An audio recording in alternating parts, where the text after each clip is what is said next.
깊이 있는 시선으로 시장의 주요 이슈들을 따라가는 딥사이트입니다. 이번 주 시장의 가장 큰 화두는 뭐니 해도 성장주가 어떻게 될 것인가 하는 겁니다. 물론 그 뒤에는 이제 백신 개발이라는 희소식이지만 성장주에는 급브레이크가 걸린 상황인데요. 네이버 카카오는 이제 소위 끝나는 것인가 아니면 숨고르기 이후에 더 갈 수 있을 것인가 이런 고민들 오늘 함께하겠습니다. 신영증권 김학균 리서치센터장님 오늘 함께하겠습니다. 어서 오십시오. 네, 안녕하십니까. 네. 겁나게 정말 달려갔는데요. 성장주들이 브레이크가 좀 걸렸습니다. 저희가 첫 번째 키워드는 겁나는 성장주. 네. 다음 키워드는 수상한 민감주입니다. 일단 성장주 얘기부터 하면요. 우리뿐만 아니라 테슬라로 대표되는 미국의 기술주의 급상승에 대해서 상당히 그 버블 우려들이 요즘 나오더군요. 네. 과거 닷컴 버블을 생각하게 하는데요. 그때와 비교하면 어떨까요? 종목들이 가지고 있는 비즈니스 모델의 완결성은 닷컴 버블 때와 비교가 안 될 정도로 좀 이제 나아졌다고 봐야 됩니다. 완성도가 있다. 예, 99년, 2000년도 닷컴 버블이 일어날 때는 이게 사실 돈도 못 벌고요. 심지어는 매출도 변변히 발생하지 않는 기업들에 대해서 시장에 높은 프리미엄을 줬는데, 지금은 황이라고 하는 기업들이 거의 이제 공룡이 돼버린 거거든요. 돈을 버냐 이런 측면이 아니라 그냥 한 비즈니스 생태계 자체를 그 기업들이 좌지우지하다 보니까 이제 비즈니스 모델 측면에서는 훨씬 더 견고해진 것 같고요. 다만 좋은 건 맞는데 이제 투자하는 입장에서는 주가가 이걸 어디까지 반영하고 있느냐 이런 점에 대해서는 조금 이제 논란이 많아지는 것 같고, 논란이 많죠. PER이 100배가 넘는 주식들이니까요. 그래서 저는 요즘 이제 그 성장주 투자하시는 분들과 얘기를 해보면 약간 전반적인 느낌은 시장의 스토리텔링이 주가를 만드는 것 같아요. 기업이 얼마나 돈을 벌 거냐 이런 거라기보다는 그러니까 앞으로 세상 언택트가 바꾸는 거고 아마존, 구글, 네이버, 카카오가 바꾸는 거 아니야라는 얘기라서 그런 건 모두 동일할 수가 있는데, 과연 주가가 좋은 걸 어디까지 반영하고 있느냐에 대해서는 조금 비싼 것 같다는 생각은 저는 심정적으로 갖고 있습니다. 그 완곡하게 표현하신 거지만 조금 비싼 게 아니라 꽤 비싸다고는 다 비싸죠. 인정을 하는데 인정은 하는데 가는데 동승해야지 이런 분위기 아닌가요? 근데 저는 이 언택트라고 하는 것이 코로나 이후 몇 달 동안에 벌어진 일이 아니고요. 이미 그 이전부터 계속해서 진행이 됐던 거죠. 그러다 코로나 이후로 자기 강화가 되는 이런 형국인 것 같고, 이런 성장주가 꺾이는 패턴들이 이번에도 그럴지 모르겠습니다만은 오늘 새벽에 넷플릭스가 좀 주가가 많이 떨어졌는데요. 이제 이익이 나는 성장주들, 예를 들면 언택트 관련 주식 그래도 이익은 나거든요. 그런 기업은 밸류에이션이 높아서 꺾이는 형태라기보다 이익의 성장이 딱 둔화될 때 그때 주식이 이게 이익이 분기할 때마다 애널리스트 실적 주식이 좋게 나오면서 맞습니다. 20%, 30% 늘어난다 그러면 PER이 80배, 90배라도 가는데, 이 성장이 딱 둔화가 되는 국면에서 주가가 이제 떨어지는 거니까 전체적으로 이제 이런 기업들은 이익 성장 혹은 가입자 성장 이런 것들의 속도가 둔화되는 국면이 조금 이제 투자자들은 워닝의 신호로 받아들일 필요가 있는 것 같고, 두 번째는 지금 이런 기업들은 저는 좀 규제 리스크가 좀 있는 것 같아요. 이제 비즈니스 모델은 너무너무 좋고 이제 침범하지 못할 정도의 압도적인 이제 어떤 경쟁력을 갖고 있는데, 저는 미국 연방준비제도 중앙은행 사람들도 지금 조금 아차할 것 같아요. 이렇게 돈을 많이 풀었는데 이게 주식만 좋은 게 아니고요. 정확히 말하면 팡 기업의 주주들만 좋죠. 왜냐하면 지금 미국 나스닥이 올해 전체적으로 10%가 넘게 올랐는데, 나스닥에서 상장돼서 거래되는 게 한 2,900개가 됩니다. 근데 올해 주가가 떨어진 게 한 2,000개가 되고요. 900개만 오른 겁니다. 그러니까 전체적으로 보면은 너무 팡 기업들의 주주들에만 좋은 일이 발생하게 되니까, 그래서 이런 기업들이 이제는 아예 경쟁이 안 되는 거예요. 돈도 많으니까 아니 회사를 사버리잖아요. 그러니까 이런 것들이 이제 혹시 불공정 경쟁이 아닌지 이런 차원에서 미국이나 한국에서 논의가 되고 있기 때문에 이게 불공정이다라는 말씀드리는 건 아니고 일단 주가가 많이 올랐으니까 뭔가 바뀔 수 있는 변곡점들을 잘 체크해야 되는데, 제 생각에는 그런 어떤 그 반독점에 대한 논의 같은 거 눈여겨보셔야 될 것 같고, 마지막은 세금입니다. 저는 11월에 미국 대선에 특히 민주당이 집권하면 무조건 세금 올릴 것 같은데요. 올리죠. 예. 근데 지금 같이 경기가 나쁠 때 그 세금 올라가서 좋아할 사람 누가 있겠습니까? 좋은 사람들 중심으로 해서 뭔가 부담을 많이 져야 되는 것이고요. 그래서 최근에 이 구글이라든가 아마존에 대해서 유럽 같은 데서 규제가 나오게 되면 예. 의외로 이 기업들이 저항하지 않습니다. 세금 더 내라 그러면 알았어요, 낼게요 하고 막 이런 식이거든요. 문제를 만들지 않는 거죠. 건가요? 그만큼 공룡이 된 거고 지금 우리가 기본소득이나 이런 얘기가 나오는 것도 네. 사실 우리가 일자리를 줄 수 있다 그러면 왜 공짜로 돈을 주겠어요. 우리가 공공사업이라도 할 수 있으면 일하고 돈을 주는 게 맞는데 예. 지금은 기본적으로 이제 그 황기업이 주도하는 이런 세상이 일자리 없는 성장이죠. 예, 그러다 보니까 이제는 결국은 이제 부가 한쪽으로 쏠림이 있기 때문에 그런 정치적, 제도적 규제 같은 게 판기업들에게는 조금 우리가 특히 미국 대선이라는 이벤트도 있기 때문에 좀 눈여겨보셔야 될 변수가 아닌가 싶습니다. 역사적으로 보면 이렇게 버블이 있다가 그게 이제 붕괴되는 게 그런 이상한 단초들이 하나씩 있잖아요. 네. 보면 예를 들면 뭐 이런 엄청나게 과거에 뭐 좀 문제를 일으켰었던 네. 그런 뭐 남의 회사라든지 네. 뭐 이런 회사에서 그냥 누가 그냥 한 명 사실은 그 이유 때문이 아닐 수도 있는데 뭐 자살했다 그러면은 그게 막 번지면서 네. 이런 일이 있었는데 지금 그렇다는 건 아직은 아니지만 네. 어쨌든 기술주의 상황들은 우려스럽다. 뭐 저라면은 네. 뭐 좀 주식의 계산이 네. 사실 뭐 저는 지금 뭐 테슬라 넷플릭스 주가가 고점을 쳤는지 네. 잘 모르겠습니다. 그리고 주가의 하락이라고 하는 거는 뭐 투자자 입장에서는 주가 하락을 두려워하는 거는 투자를 하다 보면 하락을 피해갈 수가 없는데 하락이 내 자산이 손실이 확정되는 거 아니에요. 예. 내가 팔아야 손실이 확정되는 거거든요. 이렇게 오른 종목은 떨어질 수도 있는데 문제는 지금의 기술주들이 과연 어떤 가치나 적정한 기준이 과연 이게 있느냐, 네. 이게 컨센서스가 있느냐라는 측면은 제 생각에는 대부분이 스토리텔링인 것 같고 특히나 이제 어떤 많이 오른 성장주들을 정당화시키기 위한 여러 가지 방법들이 이제 얘기가 되는데 지금은 기업이 들고 있는 유형 자산보다는 무형 자산이 중요하다. 저는 굉장히 우리가 깊이 봐야 될 부분이긴 한데 사실은 그게 무형 자산이 많다 그래서 주가가 또 올라가야 된다는 당위가 있는 건 아니거든요. 네. 그래서 지금은 뭔가 새로운 기준, 새로운 시대 이런 얘기가 나올 때는 조금 의심을 해봐야 되는데 조금 심적인 쏠림이 있는 것 같고요. 현명한 투자자라고 하는 그 벤자민 그레이엄이라고 하는 이분이 사실 뭐 딱딱한 책인데 이분이 이제 현명한 투자자 마지막 판이 71년도에 나오는데 네.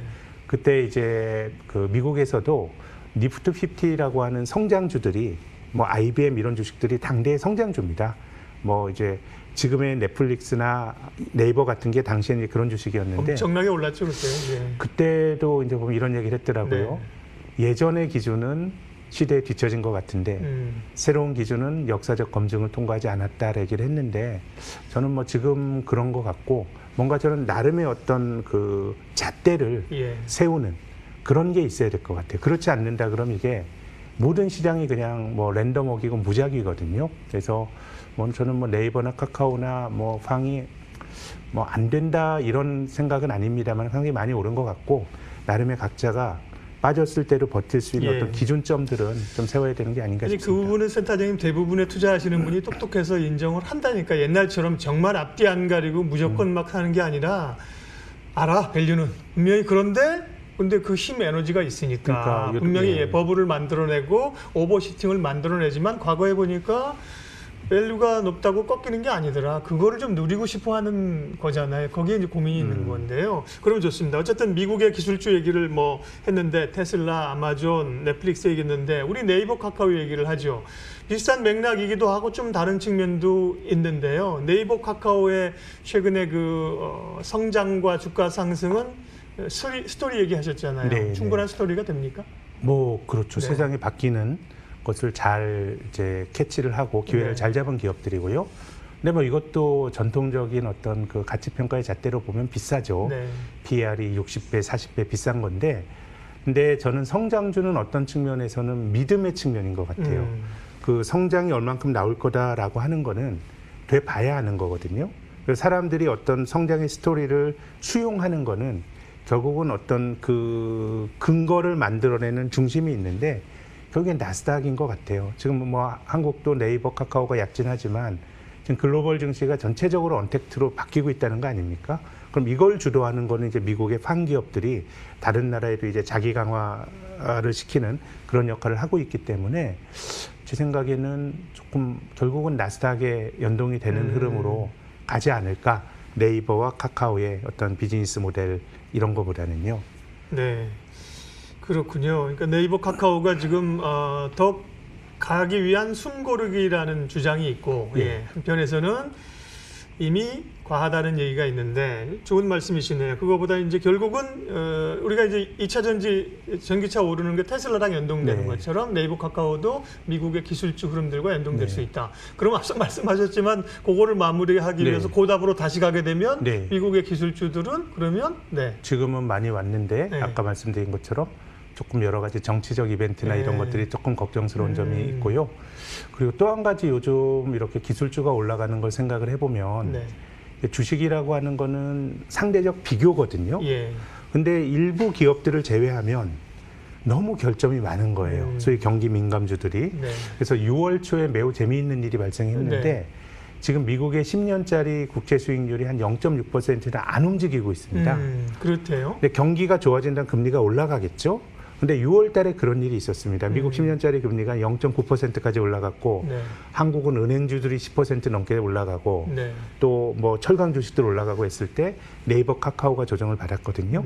미국도 시클리컬 종목들이 올라갔고 그래서 제 생각에는 6월에 그랬다고요? 그렇습니다. 예. 미국 금리가 한 30bp 올라갈 때 근데 이게 뭐 지속적인 현상이 다시 떨어졌으니까 지금은 사람들이 경기에 대한 기대가 크지 않다고 봐야 됩니다. 금리만 놓고 보면. 그래서 이제 금리가 만약에 올라가는 사인이 나오게 되면 경기 민감주들이 조금은 상대적 비교에서 우위에 설 수가 있기 때문에 제 생각에는 뭐 금리도 나름의 어떤 그 성장주 투자자들 입장에서는 좀 눈여겨보셔야 될 변수가 아닌가 싶습니다. 굉장히 좋은 인사이트를 오늘 말씀하셨네요. 사실은 뭐 저도 여기 앉아 있으면서 좀 당혹스러운 질문을 해야 되는 입장이 이를테면 뭐 까놓고 네이버, 카카오 지금 사도 돼요? 이런 질문을 해야 되는데 그게 그렇게 단도직입적으로 답이 될 수 없지 않습니까? 말씀하신 그러려면 미국 기술주를 봐라. 미국 기술주의 환경들이 몇 가지가 있다. 앞서 말씀하신 규제라든지 세금 문제 보고 특별히 금리 문제도 체크해야 될 중요한 요인이라고 말씀하셨고요. 그러면 이제 성장주 얘기 나온 길에 국내에서 성장주로서 최근 시장을 주도해왔던 것은 언택 관련주와 함께 바이오지 않습니까? K바이오 특별히 그다음에 이제 코로나19와 관련된 기업들인데요.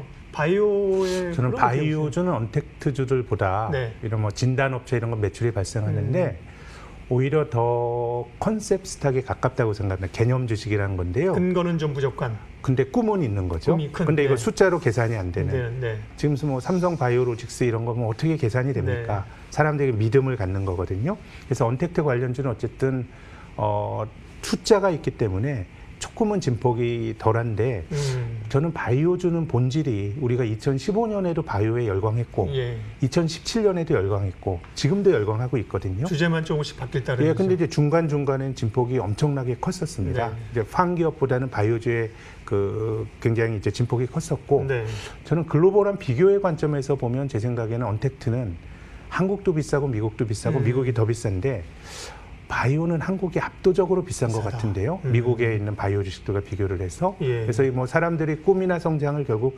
수용하기 따름이긴 한데 이런 철저하게 어떤 개념의 경도가 된 주식의 경우에는 진폭이 굉장히 훨씬 더 크기 때문에 저는 언택트 관련 주식보다는 조금 이제 주가의 진폭이 크고 장기적으로 불안정할 수 있다고 생각합니다.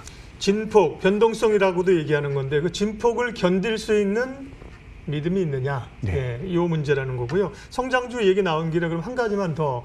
최근에 이제 한국판 뉴딜 얘기가 나오면서 정책 관련주들이 가지 않습니까? 수소차, 전기차, 친환경. 근데 이것도 보면 이루어진 건 아닌데 그래도 이제 정부가 투자를 하겠다, 밀고 나가겠다는 거는 앞서 얘기한 바이오보다는 좀 더 근거가 있어 보이기도 합니다. 근데 좀 이미 오른 것 같아요. 지금 뭐 디지털이나 그린이나 이런 것들이 갑자기 뭐 우리가 예상 못했던 게 뚝딱 나왔던 게 아니라 이미 뭐 그런 이야기들을 했고 그런 것들을 이제 이번 주에 이제 정부에서 총화를 해서 발표한 거기 때문에 확정 짓는 이미 주식은 많이 달렸죠. 많이 달려서 뭐 상당히 많이 좋은 걸 좀 반영하고 있는 거 아닌가 생각을 합니다. 네. 네.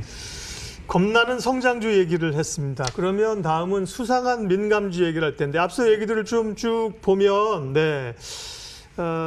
과한 측면이 분명히 있다. 그리고 변화들 여러 가지 좀 봐야 된다는 얘기인데 그러면 경기지입니까? 이제 경기 민감주로 가야 됩니까? 이 얘기를 해야 되는데 결국은 이제 백신이 이런 지금 단초를 가지고 왔잖아요. 네. 백신은 어떻게 되는 걸까요? 네, 이건 뭐 어떻게 뭐 예측하기 이게 어렵죠. 네. 너무 경로가 길고요.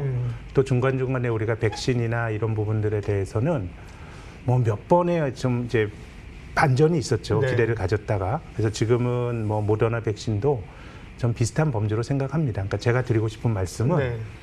우리가 알아야 돼요. 알아야 되는데 모르는 걸 안다라고 생각할 필요는 없는 것 같아요. 그래서 이건 저희가 네. 모르는 영역이면 여기에 대해서는 우리가 밸류에이션 할 필요가 별로 없는 것 같은데 지금은 뭔가 우리가 지금까지 나타났던 저는 백신 소동이라고 말하고 싶은데요. 트럼프 대통령까지 결부가 된 네. 여기서 특별히 여기에 대해서 더 신뢰를 줄 만한 그런 본질적인 변화들은 좀 별로 없다고 봅니다. 네. 근데 시장의 에너지는 지금 유동성 자체는 굉장히 네. 풍부하잖아요. 성장주에 대한 약간의 의심을 갖기 시작했다면 그 에너지가 이제 우리가 얘기하는 뭐 지금 자동차 관련주 그죠? 네, 네. 일단 오르고 있고요. 제일 빠른 게 자동차 같아요. 뭐 삼성전자, 자동차, 금융주 이렇게 볼 텐데 자동차가 빠른데 그러면 경기 민감주는 좀 탄력을 받을 수 있나요? 이게 경기 민감이라기보다 자동차도 뭐 약간의 수소라든가 뭐 이런 컨셉들이 들어가는 것 그렇죠. 같아요. 약간 모빌리티 하면 전통적인 성장주 순환의 개념은 아닌 것 같고. 그러네. 그런 거 뭐 철강, 조선 이런 쪽인데. 그러니까 시장은 아주 철저하게 제 생각엔 금리가 올라가는 그림이 만들어지게 되면 뭐 은행주도 좋아지는 거 아니야? 뭐 네. 이런 식의 생각이 나타날 수 있는데 지금은 채권 시장 쪽에서는 전혀 꿈틀하지 않고 있어서 네.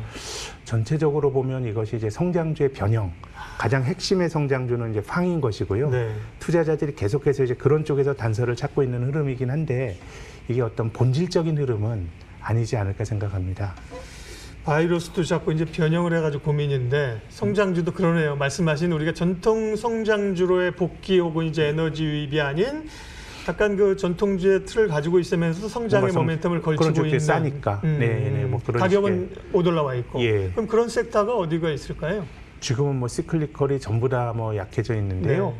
뭐 지금은 환경이나 이런 걸로 보면 뭐 조선이라든가 네. 말씀하신 자동차 네. 이런 쪽인 것 같고 금융은 뭐 금융이나 철강 같은 경우는 뭐 아직까지 그런 어떤 그로스의 개념이 네. 접목되기가 그런 단서들이 별로 없는 것 같고 그렇네요. 금리가 좀 돌아서야 사실 움직일 수 있는 전체적으로는 섹터죠. 예, 그런 섹터들은 일차적으로 뭐 금리가 네. 결국 금리라는 거는 경기에 대한 어떤 사람들의 그 생각이거든요. 예. 금리가 좀 돌아서야 전반적인 가치주가 될 것 같고 다만 이제 한 가지 한국에서 앞으로 우리가 연말 정도까지 봐야 될 변수 중에 하나는 네.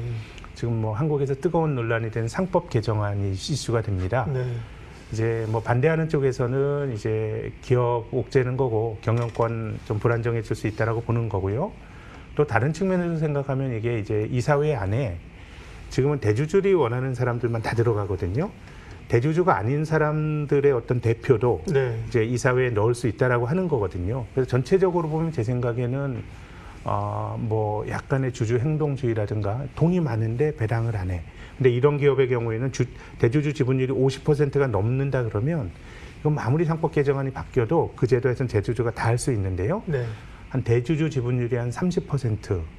근데 유보를 굉장히 많이 하는데 투자도 안 하고 배당도 안 하는 기업들은 압력을 받나요? 예, 지금 밸류에이션이 또 굉장히 싼 기업들의 주류가 그렇습니다. 그래서 이게 뭐 국회를 통과해야 되고 또 거기에 대한 사회적 반론도 되게 많아서 우리가 조금 지켜봐야 될 주제긴 한데 상법 개정안이 통과가 됐을 때 그런 약간 지배구조 컨셉의 어떤 종목들이 조금 하반기에는 좀 리레이팅 될 가능성도 눈여겨보고 있습니다. 네, 오늘 이 성장주 스토리는 끝난 것인가 아니면 잠깐 숨을 고르고 다시 뛸 것인가라는 주제로 말씀을 드리고 있고요. 첫 번째는 겁나 많이 오른 겁나는 성장주 얘기를 했고 약간 수상하다는 기대가 간다는 의미죠. 수상한 민감주 얘기를 했고요. 세 번째 키워드는 개미, 부추, 로빈인데요. 네. 개미는 동학개미, 예. 부추는 중국의 이 청년 부추, 네, 예. 그다음에 로빈은 미국의 로빈후드 모두 최근에 시장을 상당히 주도하는 개인 투자자들이 있는다.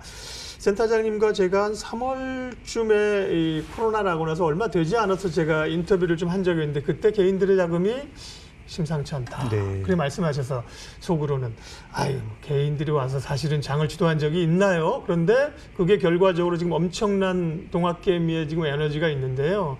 이런 투자 여력들이 유동성들이 더 많이 남아 있나요? 지금 한국으로 보면요. 네.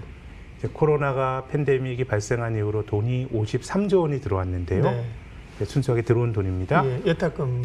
예탁금이 플러스 실제로 이제 개인투자 계속 주식을 샀으니까 돈이 안 들어왔다면 예탁금이 줄어야 되는데요. 그걸 감안하면 이제 새로 들어온 53조 원인데 시장에서 한 38조 원 샀습니다. 그러면은 뭐 그냥 단순 계산해 보면 한 15조 원 정도가 주식을 살 수 있는 자금인데 그래도 7월 들어서도 한 2조 원 들어왔거든요. 돈이 계속 들어오고 있으니까 뭐 정말 경험해보지 못했던 개인 투자가 주도의 장세를 보고 있는데 근데 저는 외국인이 주식을 파는 걸 보면 조금 이상한 생각이 들지 않으세요? 세상에 돈이 많아서 그 자산 가격이 올라간다는데 외국인 파는 건 뭐냐? 파는 건 좀 그친 거 아니에요? 안 사서 그렇지? 계속 팔고 있다고 봐야 되나요? 뭐 이제 그 샀다 팔았다 하면서 이제 매도 공세 이제 진정이 됐는데 우리가 이제 자산 가격 올라가는 주식과 부동산 다 통틀어서 야, 유동성이 많아서 자산 가격 끌어올라가는 거야라고 하는데 외국인이 자본시장 개방한 이후로 최근 몇 달 동안 가장 세게 팔았거든요. 그러면은 뭐 중국산은 한국 유동성은 뭐고 주식 파는 외국인 유동성은 뭐냐면 약간 충돌을 해요. 근데 외국인 파는 게 대만에서도 굉장히 많이 팔고 있거든요. 그렇군요. 그러니까 저는 이게 약간의 뭐 시장의 권력이 좀 바뀌었다고 보는 게 이제 비슷한 맥락에서 개인들의 돈이 50조 원 넘게 들어왔다고 말씀드렸는데 주식형 펀드에서는 한국입니다. 15조 원이 빠져나갔습니다. 이것도 이상한 거죠. 사람들이 주식을 하려고 한 사회의 선호가 높아지면 내가 직접 할 여력이 있는 사람들은 직접 하고 간접 투자도 맡기고 이렇게 하는 같이 건데 이제 게 정상적인데 근데 지금은 좋게 말하면 진짜 이제 피플의 파워예요. 근데 이런 일이 벌어지게 된 게 뭐 저를 비롯한 이제 제도권에 있는 소위 전문가 집단에 대한 불신이 한 축이고 또 한 가지는 앞서 말씀하신 것처럼 뭐 개인들이 똑똑해졌다라고 하는 뭐 미디어가 여러 그렇죠. 다양해지면서 여러 정보를 많이 수 듣는 있고. 거죠. 이제 그러다 보니까 자기결정권이 조금 이제 높아진 흐름들이 좀 존재하는 것 같고요. 그러다 보니까 이번 사이클도 이제 개인 투자가들이 결국은 뭐 하다가 뭐 외국인이나 기관보다는 이제 개인들의 어떤 유동성 유입이나 이런 것들이 더 중요할 것 같은데 한국은 한 15조 원 정도가 지금의 계산으로는 뭐 이제 매수 여력으로 남아 있는 것 같습니다. 약간 좀 다른 문제이고 연관이 돼 있는데 엄청난 유동성의 힘으로 흔들릴 때마다 가는데 지금 사실은 상당 부분이 공매도를 못하게 해서 그런 요인들 아니냐고 하고 있고 공매도에 논의가 있습니다만 9월 돼서 뭐 연장한다는 보장은 없고 공매도가 그치면 수급에 균열이 생기고 그런 일 나오기 전에 좀 미리 좀 빨리 좀 수익을 내고 좀 줄여야 되는 것 아니야? 이런 시각도 좀 있습니다. 그럴 수도 다분히 있습니다. 특히 뭐 바이오나 이런 쪽은 조금 뭐 사실 바이오라는 게 산업이 성장하더라도 10개 중에 하나 정도 되는 비즈니스인 거거든요. 그럼 이제 지금 많이 올라간 이 종목들이 정보 될 거냐라 그러면 아까 말씀한 컨셉을 수용하는 주식들의 경우에는 저는 뭐 공매도도 주가에 영향을 줄 수가 있기 때문에 주식 가지신 분들은 한번 뭐 그것도 중요한 의사결정의 변수로 삼으셔야 된다고 봅니다. 사실은 오늘 그 주제를 할까 고민도 했었는데 성장주의 백신 얘기가 나오면서 이번 주에 성장주가 굉장히 좀 흔들리는 국면이 있어 그 주제를 좀 했고요. 그런데 또 이제 어쨌든 흔들릴 때마다 연준이 이번에 보여준 게 아주 선제적으로 먼저 나서서 시장이 원하는 것 이상 수준의 것을 막 꺼내놓고 있다는 얘기죠. 연준의 스탠스는 앞으로도 그렇게 될까요? 뭐 많이 흔들리면 그럴 것 같은데 지금 미국에서 나오는 논리 보면 조금 다른 측면도 있는 것 같아요. 이게 돈을 풀었는데 이게 너무 이제 판기업들의 주주들만 좋아지다 보니까 전체적으로 어제 우리나라 한국은행, FOMC, 뭐 ECB 이제 관심이 없어졌어요. 이들의 행동은 변수가 아니라 상수처럼 돼봤고 정부가 어떻게 할 거냐가 이제 중요해지는 것 같은데요. 지금 미국에서 논의되는 걸 보면 민주당은 야, 이거 뭐 경기부양은 돈 써봐야 이게 고용이나 소득이 느는 게 아니니까 직접 돈 주자 이런 주장을 아직도 하고 있고요. 네. 우리 재난 기본소득 같은 거 이제 재난소득을 미국도 지원을 했죠. 네. 근데 공화당 같은 경우는 이제 뭐 그런 행태를 좋아하지 않으니까 네. 뭐 인프라라도 해볼까 이런 생각들을 하고 있는데 제 생각에는 8월 초 정도에 미국의 2차 경기 부양책 같은 게 조금 눈여겨봐야 될 것 같아요. 지금은 3월보다는 재정 정책에서 약간 서로 간에 좀 합의가 좀 잘 안 되는 것 같고 네. 2008년 글로벌 금융위기 직후에도 주가가 한번 제대로 떨어졌던 게 그 부시 행정부에서 삐걱삐걱돼서 그랬었죠. 경기 부양책을 네. 해서 부결시켜 버렸죠. 그렇죠. 예, 네. 그렇기 때문에 정책의 변수를 조금 봐야 될 것 같고 그래서 저는 지금 중앙은행가들도 이런 현상이 네. 자기들이 원했던 걸까에 대해서 저는 조금 고민스러워할 수도 있다고 봅니다. 네. 시간이 마지막 질문 하나 더 갈 수 있겠네요. 근데 위험자산 주식으로 대표되고요. 뭐 안전자산 또 금으로 대표되는데 네. 금값 계속 뭐 올라갈 뭐 3,000불 간다는 얘기도 있고요. 네. 금값 얘기를 포함해서 위험자산과 안전자산의 동행이 가능한가? 그 부분 마지막으로 좀 알려주세요. 뭐 지금은 그 자산이 전체적으로 네. 뭐 주식 내에서도 뭐 다 가는 게 아니긴 합니다만은 뭐 구리도 올라가고 금도 올라가고 하는 그러네요. 것들이 전체적으로 구리값이 에셋이 요즘 강하대요. 예. 같이 올라가는 예. 뭐 그런 현상으로 봐야 되지 않을까 싶습니다. 네. 예, 오늘 우리 가장 당면한 가장 큰 그 화두인 미국의 소위 이제 버블 논쟁도 기술적 논쟁이 있고요. 우리는 당면한 네이버, 카카오 얘기가 가장 궁금했는데요. 성장 스토리를 어떻게 이해할 것이며 경기주는 어떻게 볼 것인가에 관한 이야기. 딥사이트 신영증권 김학균 리서치 센터장님 함께 했습니다. 고맙습니다. 네, 감사합니다.